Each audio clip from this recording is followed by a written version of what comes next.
the problem is supposed to be carbon dioxide. I have not spoken to a politician who could tell me what the percentage is of carbon dioxide in the atmosphere. And I've got to say, let me just say it again, it's about 0.04%. And of that 0.04%, then human beings around the world are responsible for 3%.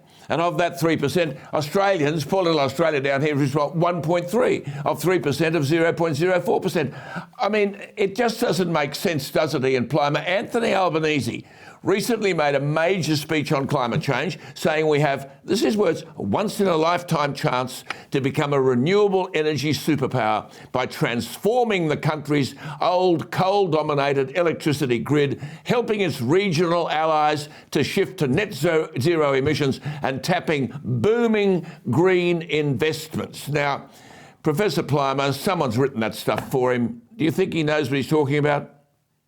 No, of course not. He doesn't know. There's no industrialised country in the world that runs on sunbeams and sea breezes. It just doesn't have enough grunt to generate the electricity that we need. And if you think that old technology should be thrown out, then start with the oldest technology we use, which is called the wheel. We've been using that for 5,500 years.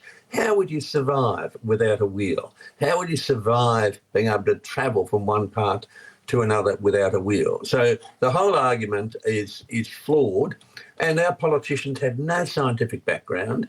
Their advisors have no scientific background. They refuse to look at history. They refuse to look at economic history, and they refuse to look at why Western civilization grew to be so powerful. So we're just being fed chatter that, for me, has absolutely no relevance to living in a civilised society. See, you're a peer-reviewed scientist. In other words, you've put your material on the line for others to say rubbish or not rubbish. But there are large bodies of scientists.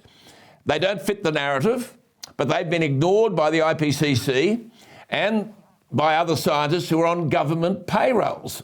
I mean, surely, basically, you're saying in the book, we've got a huge subsidised industry of intermittent, unreliable wind and solar electricity that's been created based on unsubstantiated science. But many of these scientists are paid for by the government. Yeah, that's the case. Look, follow the money. Always follow the money. We have scientists who are eminently unemployable, are working in climate institutes. If they didn't get your taxpayers' money, they wouldn't have a job. These are eminently unemployable people who have frightened governments witless about a climate catastrophe. There is no such climate catastrophe. The only climate catastrophe we might have, which I think we would survive, would be another ice age.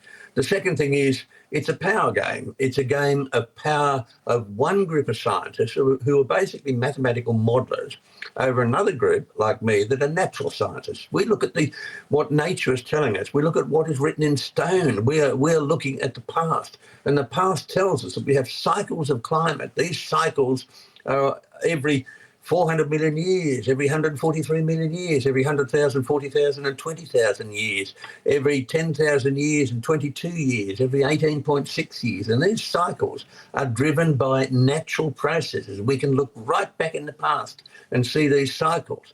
And we are now trying to be told that we are living in such extraordinary times that a trace gas is driving a major planetary process. Now, that trace gas was once 20% of the atmosphere. It is now 0.04%. That trace gas in the past has been sucked up and absorbed in limey rocks, in carbon-rich rocks, in fossils and in plants, in coal and in oil.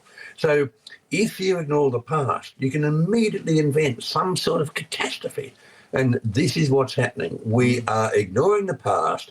We should follow the money. When we look at wind and solar power, they don't operate from nature. They only operate because of subsidies. And every time you look at your electricity bill, you should be saying, this is very high because I'm subsidising unreliable, inefficient electricity.